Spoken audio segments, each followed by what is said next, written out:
올랜도 중앙교회 성도 여러분 안녕하십니까? 어느덧 연말 기도주일 셋째 날이 되었습니다. 여러분들은 이번 한 주를 어떻게 보내고 계신가요? 아마 연말이다 보니까 많은 일들로 분주하고 바쁘게 보내실 텐데요. 특별히 이 말씀을 함께 나누게 될 이 저녁 시간만큼은 특별히 구별하셔서 하나님의 말씀을 듣고 또 자신의 삶을 돌아보는 그러한 시간이 되었으면 좋겠습니다. 오늘은 그 세 번째 시간으로 믿음에 대해서 함께 생각해 보도록 하겠습니다. 여러분은 이 사람이 살면서 대략 한 뇌의 몇 프로 정도를 사용한다고 알고 계신가요?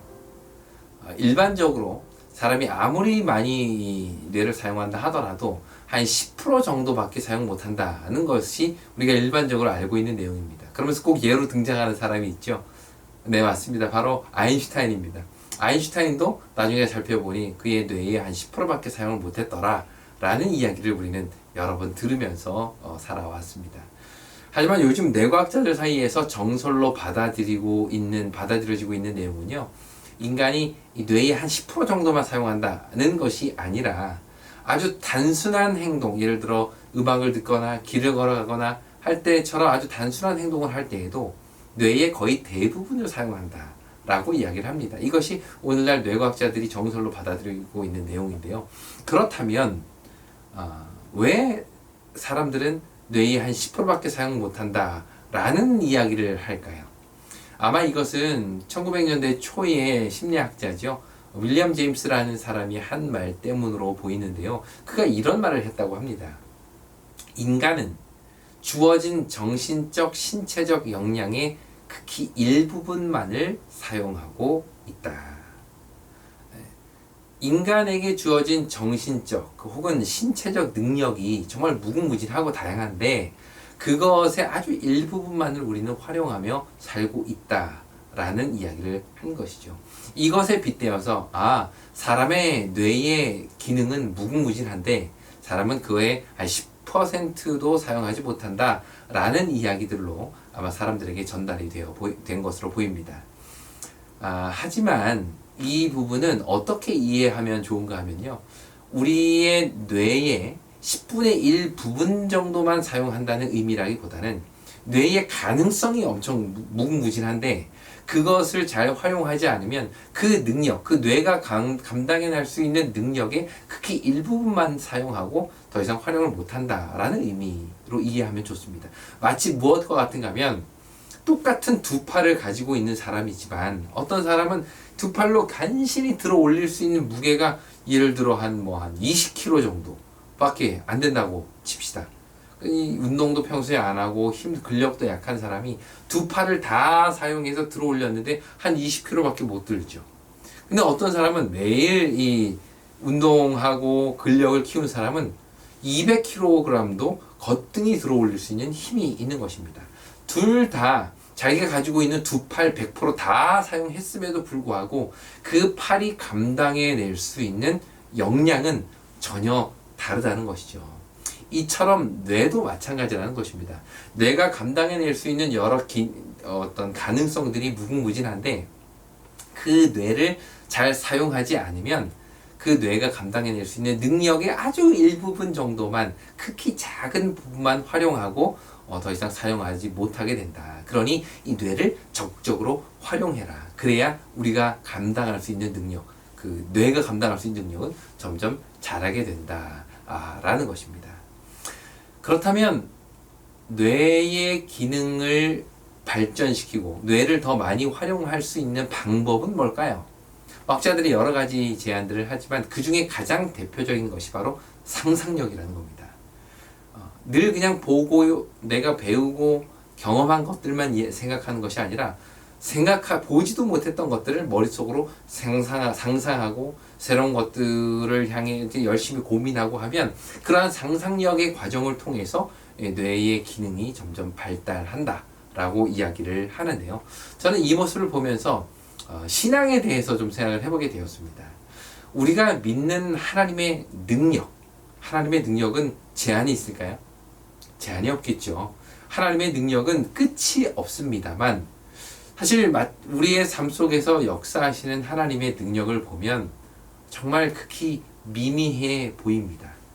하나님의 무궁한 능력이 내 삶으로 들어와서 역사하는 능력을 볼 때에는 아주 작아 보이는 것이죠. 그 이유가 뭘까요?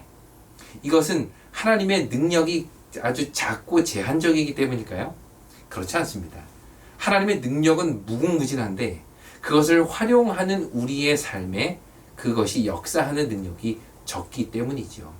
우리가 뇌를 자꾸 활용하고 상상하고 하면서 점점 뇌의 기능이 발전하고 많아지는 것처럼 믿음도 마찬가지라는 것입니다. 믿음도 하나님의 능력도 우리의 삶 속에서 자꾸 활용하고 더 많은 능력을 경험하고 하면 하나님의 능력을 우리가 더 많이 경험할 수 있다는 것이죠. 이것이 바로 믿음의 모습인 것입니다. 성경은 이런 믿음에 대해서 이렇게 정의를 합니다. 히브리서 11장 1절과 2절입니다. 믿음은 바라는 것들의 실상이요 보이지 않는 것들의 증거니 선진들이 이로써 증거를 얻었느니라. 믿음이라는 것은 간절히 바라지만 아직 이루어지지 않은 것을 직접 볼 수 있는 눈이라는 것입니다. 아직 이루어지지 않아요. 근데 마음에 간절히 바랬는데 그게 이루어진 것처럼 볼 수 있는 눈, 그것이 바로 믿음이라는 것입니다. 또한 아직 보이지 않았지만 우리 눈에 이미 펼쳐놓은 것처럼 확신할 수 있는 증거, 그것이 바로 믿음이라는 것이죠. 이게 무슨 말인가 하면 아직 눈에 보이지는 않지만 하나님께서 그 일을 이루실 것이라는 믿음을 가지고 그것을 미리 바라볼 수 있는 능력, 그것이 바로 믿음이라는 것입니다. 저는 그래서 이것을 믿음의 상상력이라고 부르고 싶습니다. 믿음은 상상력입니다. 아직 없는 것을 보고 이루어지지 않은 것을 이미 증거를 얻을 수 있는 것, 그게 믿음이죠. 결국 이것은 상상력의 문제인 것입니다. 우리가 상상력을 통해서 이 뇌의 능력을 개발시킬 수 있는 것처럼 우리의 믿음이라는 상상력을 통해서 우리 삶 속에 역사하시는 하나님의 능력을 점점 더 키워갈 수 있다는 것이죠. 우리가 걱정하는 거의 대부분의 일들은 미래의 것들입니다. 아직 이루어지지 않고 아직 일어나지 않은 미래에 대한 막연한 두려움을 누구나 가지고 있습니다. 그런데 믿음은 그런 불확실함 가운데에서 확신을 얻을 수 있는 눈이라는 것입니다. 하나님께서 어떻게 인도하실지 또 어떻게 구원하실지 상상할 수 있는 능력, 그게 바로 믿음이라는 것이죠. 오늘은 특별히 이 사무엘상 17장, 아주 유명한 장이죠. 다윗 하면 떠오르는 이 사무엘상 17장의 유명한 전쟁 이야기를 통해서 믿음의 상상력에 대해서 함께 생각해 보도록 하겠습니다. 어느 날 이스라엘과 블레셋이 이 전쟁을 벌이게 되었습니다. 이 엘라라는 골짜기를 사이에 두고 한쪽에는 블레셋 군대가, 다른 한쪽에는 이스라엘 군대가 서로 이렇게 진을 치게 되었습니다. 그리고 이런 일이 벌어지죠. 17장 4절과 5절 그리고 6절과 7절 말씀을 제가 읽겠습니다. 블레셋 사람들의 진영에서 싸움 도두는 자가 왔는데 그의 이름은 골리앗이요 가드 사람이라. 그의 키는 6규빗 한 뼘이요 머리에는 노투구를 썼고 몸에는 비늘 갑옷을 입었으니 그 갑옷의 무게가 놋 5천 세겔이며 그의 다리에는 놋 각반을 쳤고 어깨 사이에는 놋 단창을 메었으니 그 창자루는 배틀채 같고 창날은 철 600세겔이며 방패 든 자가 앞서 행하더라. 자, 여기 4절부터 6절까지의 내용은 순전히 팩트, 흔히 말하는 사실들만 나열한 것입니다. 키가 뭐 6규빗 한 뼘이고 그러니까 오늘날로 말하면 한 3m가 넘는 장신이란 말이죠. 그의 머리에는 노트구를 썼고 몸에는 비늘 갑옷을 입었고 창자루는 배틀채 같고 그 창날 무게는 엄청 무겁고 이러한 눈에 보이는 사실들, 팩트들만 나열해 놓은 것입니다. 자, 이렇게 팩트를 기초로 해서 어떤 일이 벌어질지에 대한 이야기는 그 다음에 나오는데 사실 이 부분은 상상력에 대한 내용임을 우리가 보게 됩니다. 그렇다면 이스라엘 백성들은 이런 상황에서 어떤 상상력을 발휘했을까요? 지금 눈에 보이는 팩트들만을 딱 보고는 그들의 머릿속에 상상력을 발휘하기 시작하는데 과연 그들의 머릿속에는 어떤 상상력이 시작이 되었을까요? 11절 말씀입니다. 사울과 온 이스라엘이 블레셋 사람의 이 말을 듣고 놀라 크게 두려워하니라. 여기 보니까 먼저 사울왕과 이스라엘의 군대는 골리앗이라는 그 사람의 이 말을 듣고 두려워하고 놀랐다라고 성경은 이야기를 합니다. 도대체 그들이 어떤 말을 들었길래 두려워하고 놀랐을까요? 그 내용이 9절에 나옵니다. 그가 나와 싸워서 나를 죽이면 우리가 너희의 종이 되겠고 만일 내가 이겨 그를 죽이면 너희가 우리의 종이 되어 우리를 섬길 것이니라. 이스라엘 백성들을 두렵게 만든 골리앗의 말은 자신과 싸울 사람을 내보내라는 것입니다. 그래서 블레셋 대표로 내가 왔으니 이스라엘 대표로 한 사람을 내보내라는 것이죠. 만약 그 자가 나와 싸워서 내가 죽으면 우리 온 블레셋이 너희의 종이 되겠고 만일 그가 죽으면 너희 모두가 다 우리의 종이 되는 거다 라는 이야기를 그가 들은 것입니다. 이 말을 듣는 순간 사람은 누구나 머릿속에 상상하기 시작합니다. 어떤 상상일까요? 자신이 마치 이스라엘의 대표로 나아가서 저 거인 골리앗과 싸우는 상상을 누구나 다 한 것입니다. 그 상상의 결과는 어땠을까요? 저 배틀채 같은 창날이 내 몸을 찌르고 처절하게 그 앞에 쓰러져 피를 흘리며 죽어가는 상상들을 하게 된 것이죠. 그러자 그들의 마음 가운데 두려움이 엄습합니다. 사울과 온 이스라엘이 이 말을 듣고 크게 놀라 두려워하였다. 이 두려움은 사실 상상력에 의한 것이었습니다. 다시 말해 아무도 직접 전쟁터에 나가서 싸워본 적이 없죠. 골리앗을 맞서서 싸울 수 있는 도전을 한 사람이 아무도 없었습니다. 실제로 그런 일이 벌어지지 않았다는 사실이죠. 그런데 이미 그들은 상상 속에서 전쟁을 하였고 상상 속에서 패배하게 된 것입니다. 그래서 그들은 두려움에 떨게 된 것이죠. 그 후에 이스라엘 백성들은 또 한 번 상상력으로 들어가게 되는데요. 24절입니다.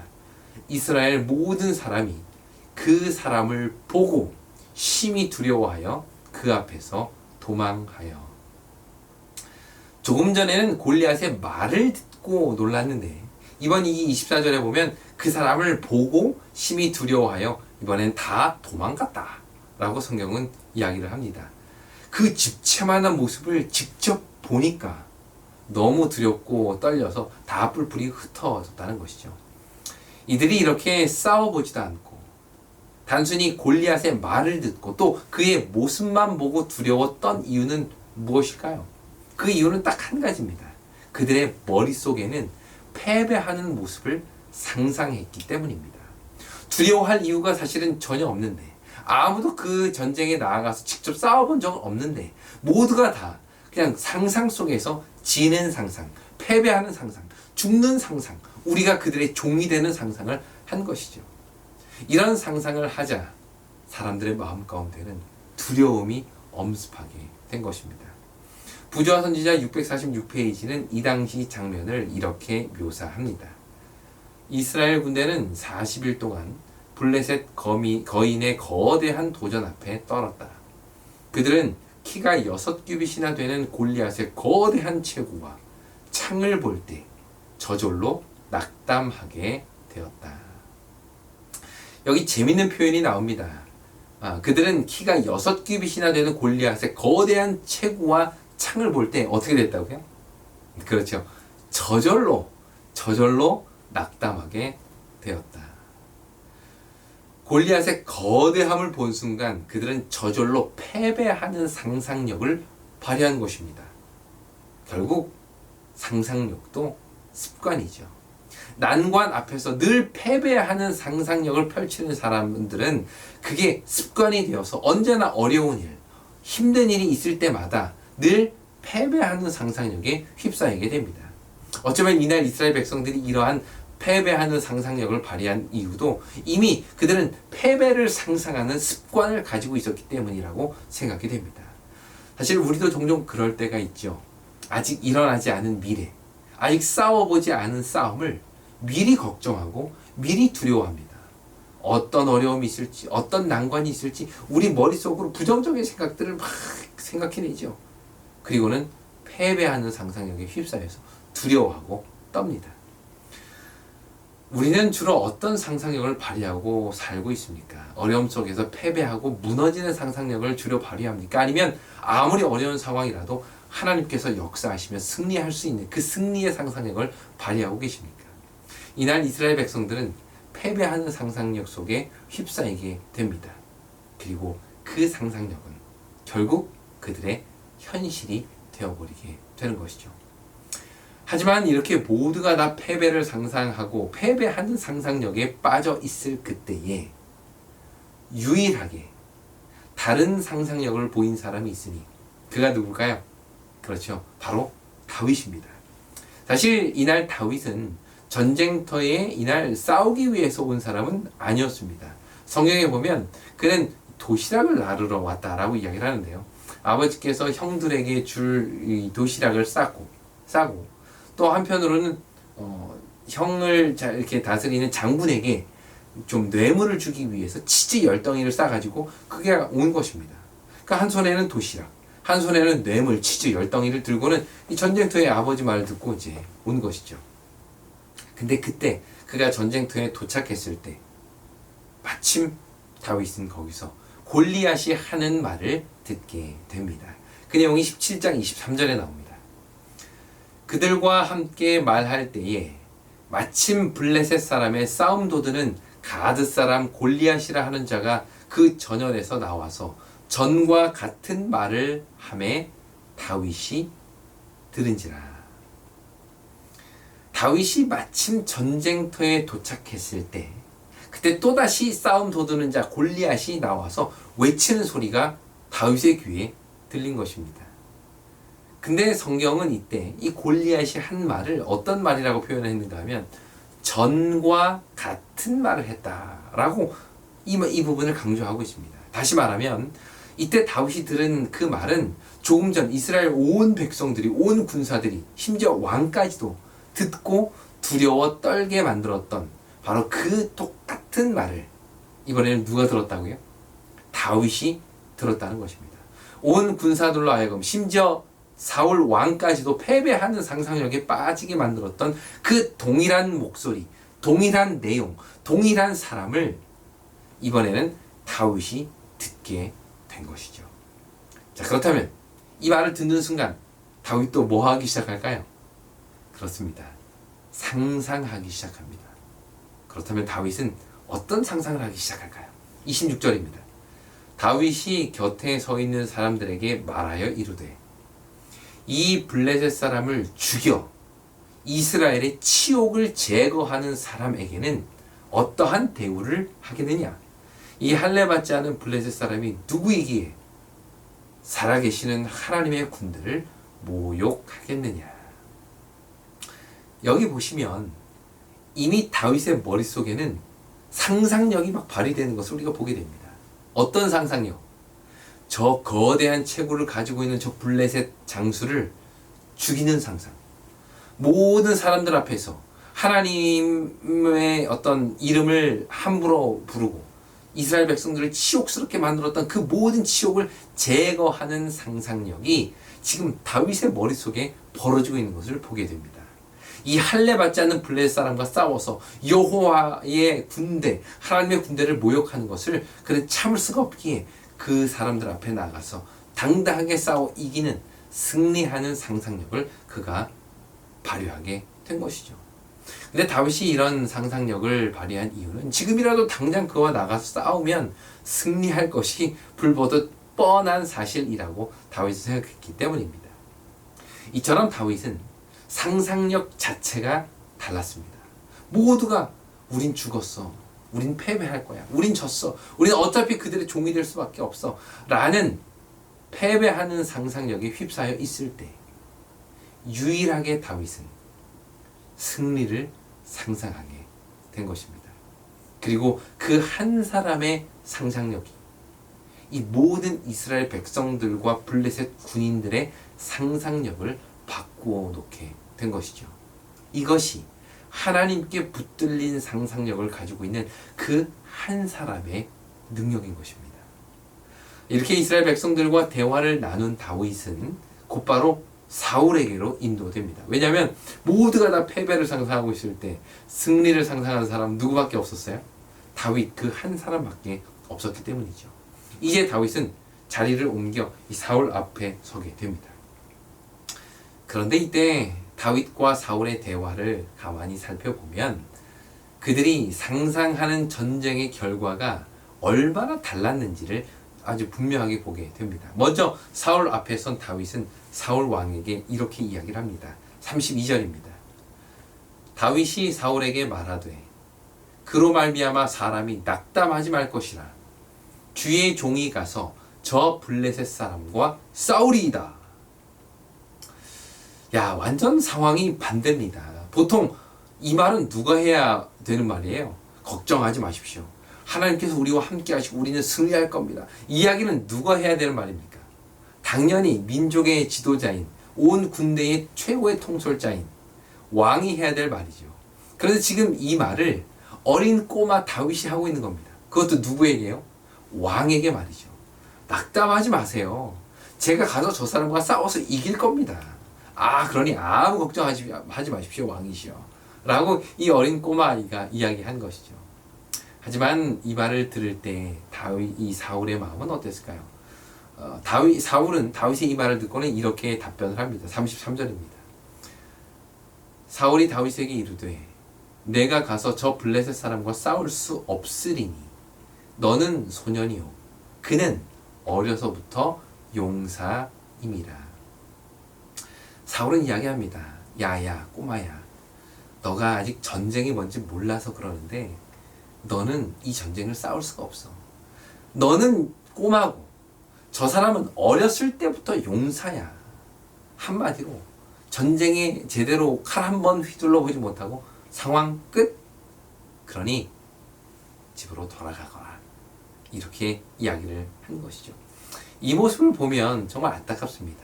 그러니까 사울은 어떻게든 이 전쟁에 싸워서 승리할 생각보다는 이미 그의 머릿속에는 패배하는 상상력으로 그냥 꽉 차 있는 겁니다. 어떤 사람이 나가도 누가 나가도 이 전쟁은 뭐 했다? 졌다. 근데 이건 사실이 아니에요. 다 상상 속에서 이루어지는 일입니다. 눈에 보이는 어떤 자료, 사료들, 팩트들, 귀에 들리는 내용들의 기초에서 사울 스스로가 상상 속에서 만들어낸 결과지요. 그러나 다윗의 상상력은 절대 거기서 끝나지 않습니다. 다윗은 계속해서 사울에게 이렇게 이야기를 하죠. 34절과 35절입니다. 다윗이 사울에게 말하되 주의 종이 아버지의 양을 지킬 때에 사자나 곰이 와서 양떼에서 새끼를 물어가면 내가 따라가서 그것을 치고 그 입에서 새끼를 건져내었고 그것이 일어나 나를 해하고자 하면 내가 그 수염을 잡고 그것을 쳐 죽였나이다.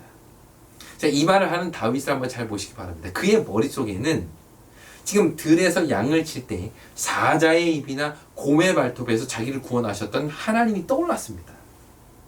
그런 경험을 바탕으로 다윗은 이 이야기를 하였고 마지막으로 이런 결론을 냅니다. 36절 주의 종이 사자와 곰도 쳤은즉 살아계시는 하나님의 군대를 모욕한 이 할례받지 않은 블레셋 사람이리까 그가 그 짐승의 하나같이 되리이다. 야, 이 얼마나 멋진 상상력입니까? 다윗이 골리앗과 싸워서 승리하는 상상을 할 수 있는 이유는 사실 이미 그의 삶 속에서 하나님과 더불어 승리하는 경험을 그가 했기 때문입니다.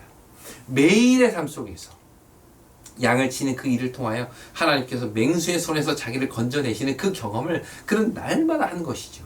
그러니까 이러한 경험을 기초로 해서 지금 다윗은 결국 저 블레셋 군사인 저 골리앗도 수많은 들짐승 중에 하나처럼 될 것입니다. 그거는 불보듯 뻔한 일입니다. 라고 이야기를 한 것입니다. 이것을 통해서 우리는 한 가지 중요한 사실을 알게 되는데요.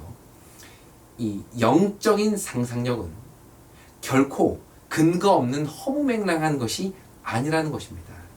이날 다윗이 승리하는 상상력을 발휘할 수 있었던 이유는 이미 그는 매일의 삶 속에서 하나님의 능력으로 승리하는 경험을 하며 살았기 때문이죠. 이처럼 매일마다 승리하는 다윗의 삶과 경험들이 그날 그 전쟁터 앞에서도 승리하는 상상력을 발휘할 수 있게 만든 것입니다. 반면에 이스라엘의 수많은 군사들은 날마다 패배하는 경험을 했기에, 승리하는 경험을 하지 못했기에 그 자리에서도 승리의 상상력을 발휘하지 못한 것이죠. 오늘날 우리가 우리의 매일의 삶 속에서 다양한 문제들 앞에서 승리하는 상상력을 발휘하지 못하는 이유는 뭘까요? 어쩌면 매일의 삶 속에서 승리를 경험하고 살지 못했기 때문은 아닐까요? 거대한 문제가 우리 앞에 딱 닥쳤을 때 이 문제 앞에서 그래, 우리는 승리할 수 있어. 하나님께서 우리와 함께 하시면 우리는 이 문제를 해결할 수 있어. 라는 승리하는 상상력을 발휘하지 못하는 이유는 매일의 아주 사소한 일 속에서 하나님께서 나를 건지시고 나를 구원하시고 나를 인도하시는 그 섭리와 능력을 경험하지 못하기 때문입니다.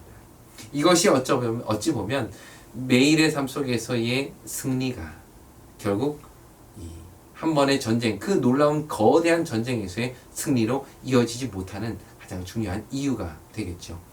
엘라 골짜기에 모인 수몇 명의 이스라엘 백성들 중에 다윗이 유일하게 승리하는 상상력을 발휘할 수 있었던 것은 그는 매일의 삶 속에서 이미 승리를, 이미 구원을 경험하며 살았기 때문입니다. 그런 의미에서 그 승리와 구원의 경험이 우리의 삶에서도 날마다 경험되게 되기를 간절히 바랍니다. 혹시 여러분들 가운데 고민이 있으신가요? 하나님께 믿음으로 기도하시길 간절히 바랍니다. 혹시 여러분들의 삶에 아픔이 있으십니까? 하나님께 위로를 요청하길 바랍니다. 절망 가운데 계신 분들이 계십니까? 하나님께서 주시는 새 힘을 간구하시기를 바랍니다. 이렇게 하나님께 매달리고 구원을 경험할 때 우리의 상상력은 날이 갈수록 좋아질 것입니다. 어찌 보면 사실 혼자 승리하는 상상력을 가진 다윗은 참 외로운 사람이라는 생각이 듭니다. 그러나 다윗은 거기에 연연하지 않습니다. 내 의견을 지지하는 사람이 한 명도 없다 하더라도 하나님의 구원의 손길을 경험한 그 다윗은 그 자신의 매일의 삶을 기초로 하여 이 상황에서도 여전히 나를 구원하실 것이라는 그 믿음의 상상력을 가지고 그는 마침내 당당하게 전쟁터에 나가는 것이죠. 사무엘상 17장 45절로 49절에 있는 말씀을 보시겠습니다. 다윗이 블레셋 사람에게 이르되 너는 칼과 창과 단창으로 내게 나오거니와 나는 만군의 여호와의 이름 곧 내가 모욕하는 이스라엘 군대의 하나님의 이름으로 내게 나아가노라. 블레셋 사람이 일어나 다윗에게로 마주 가까이 올 때 다윗이 블레셋 사람을 향하여 빨리 달리며 손을 주머니에 넣어 돌을 가지고 물매로 던져 블레셋 사람의 이마를 치매 돌이 그의 이마에 박히니 땅에 엎드러지니라. 이날 다윗의 물매에 맞아서 쓰러져 죽은 골리앗의 모습을 보면서 모든 사람들이 다 놀랐습니다. 이스라엘 백성들도 놀랐고 블레셋 군사들도 놀랐죠. 왜냐하면 상상할 수 없는 일이 벌어졌기 때문입니다. 하지만 그날 그 자리에서 그러한 모습을 보고도 전혀 놀라지 않은 유일한 한 사람이 있었으니 그가 누굴까요? 바로 다윗입니다. 다윗은 골리앗이 넘어져 죽은 것은 상상도 못할 일이 아니라 불보듯 뻔한 일이었기에 다윗은 전혀 놀라지 않았죠. 창과 칼과 단창으로 오는 거인 앞에 만군의 여호와의 이름으로 나아갈 때에 그를 무너뜨리는 것은 상상도 못할 일이 아니라 너무나도 당연한 일이었기 때문입니다. 그 결과 다윗은 전혀 놀라지 않았죠. 이날 다윗이 보인 승리의 상상력, 이 믿음의 상상력이 오늘 저와 여러분들의 것이 되기를 간절히 바랍니다. 어려운 상황 속에서 이 문제를 풀어가는 것이 너무 힘들어 보일 때, 모두가 다 패배하는 상상력에 휩싸여 있을 때 유일하게 승리를 상상하고 그 상상을 현실로 바꾸어 놓을 수 있는 다윗의 믿음이 오늘 저와 여러분들의 믿음이 되기를 간절히 바랍니다. 그러기 위해서는 매일의 삶 속에서 하나님의 임재와 그분 안에서의 구원과 승리를 경험해야 되겠죠. 마치 다윗이 그 들판에서 매일같이 하나님의 구원의 음성을 듣고 구원을 경험하고 하나님을 찬양함으로 하나님의 임재를 충분히 느꼈던 것처럼 오늘 우리의 삶에서도 우리의 하나님의 작고 소소한 역사하심, 구원하심, 그분 안에서의 승리를 경험하게 되기를 간절히 바랍니다. 이럴 때에 우리는 놀라운 상상력을 발휘하게 될 것입니다. 하나님의 임재를 철저하게 연습해온 다윗에게는 전혀 들리지 않는 하나님의 음성이 우렁차게 들리는 사자의 표효보다도 훨씬 더 실제적이었습니다. 평상시 늘 들판에서 하나님의 장엄하심을 경험해왔던 다윗, 그에게는 보이지 않는 하나님의 사랑이 눈에 보이는 곰과 사자보다도 훨씬 더 실제적이었던 것이죠. 기도하고 노래하고 묵상하고 찬미하는 가운데 형성된 그의 그 상상력 속에는 곰과 사자를 모두 압도하고도 남을 더 크고 거대한 강한 무엇인가가 자리 잡고 있었으니 그것은 바로 하나님이었습니다. 그는 철저하게 하나님께 사로잡힌 상상력을 가지고 있었기에 그 엘라 골짜기에서 벌어지고 있는 그 광경, 하나님의 백성들이 덜덜 떨고 있고 이방인들은 하나님을 모욕하는 그 일이 도저히 다윗에게는 이해할 수 없는 일로 비춰졌던 것이죠. 우리는 누구나 상상력 속에서 살아갑니다. 아직 일어나지 않은 일들을 상상하고 그 상상한 일로 인해 걱정하고 염려하지요. 문제에 사로잡힌 사람은 그 문제로 인해 두려워합니다. 그러나 하나님께 붙들린 상상력을 가지고 있는 사람은 어떤 상황에서도 승리를, 구원을 보게 됩니다. 눈에 보이는 골리앗 앞에서 그의 쓰러짐을 볼 수 있는 상상력, 그 우렁찬 그의 외침 속에서 놀라운 승리를 볼 수 있는 상상력, 우리는 이것을 무엇이라고 부를까요? 바로 믿음이라고 부릅니다. 승리는 상대방의 약점에 의해서 결정되는 것도 아니고 우리가 들고 있는 거대한 무기에 의해서 결정되는 것도 아닙니다. 다윗의 손에 들렸던 5개의 돌멩이, 그것은 어디에나 널려 있었고 누구도 무기라고 생각할 수 없었던 것임에도 불구하고 그 작은 돌멩이 하나가 하나님 안에서의 승리하는 상상력에 휩싸인 그 어린 소년의 손에 들려졌을 때 그 돌멩이 하나는 온 이스라엘을 구원하는 도구가 된 것이죠. 누구도 상상할 수 없는 결과를 만들어낸 것이 바로 이 이유였던 것입니다. 이것이 바로 믿음입니다. 승리를 상상할 수 있는 것, 이게 바로 믿음인 것이죠. 이제 우리 앞에 서 있는 각자의 골리앗에 가본 무게를 재는 일을 그만두시길 바랍니다. 그의 키가 얼마인지, 그가 들고 있는 창의 무게가 어떤지, 길이가 어떤지, 이젠 그러한 조사하는 일들 그만두시기 바랍니다. 우리에게 정말 지금 필요한 것은 나를 구원하신 하나님께서 내 앞에 있는 저 골리앗을 무너뜨릴 것이라는 상상력, 그 믿음의 상상력인 것이죠. 승리를 상상한 자들에게만 주어집니다. 다른 말로 하면 구원은 하나님께서 나를 구원하실 것이라는 사실을 믿는 자들에게만 주어지게 되는 것이죠.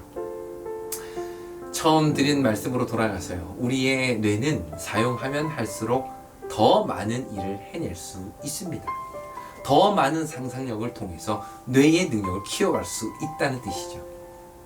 우리의 상상력도 우리의 믿음도 사용하면 사용할수록 더 큰 승리를 우리에게 안겨줄 것입니다. 승리를 상상하십시오. 믿음 안에서 구원을 상상하십시오. 하나님의 능력으로 이루어질 멋진 미래를 기대하십시오. 그리고 믿음으로 그 길로 나아가게 되기를 간절히 바랍니다. 하나님께서 구원하실 것입니다. 하나님께서 우리를 승리로 이끄실 것입니다.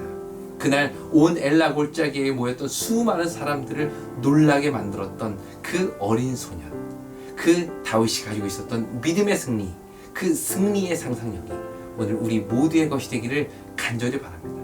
그러므로 오늘 우리의 삶이, 나 개인의 승리가 나의 삶을 바라보는 수많은 사람들에게 살아계신 하나님의 능력을 나타낼 수 있는 귀한 증거가 되기를 간절히 바라면서 오늘 말씀을 마치겠습니다.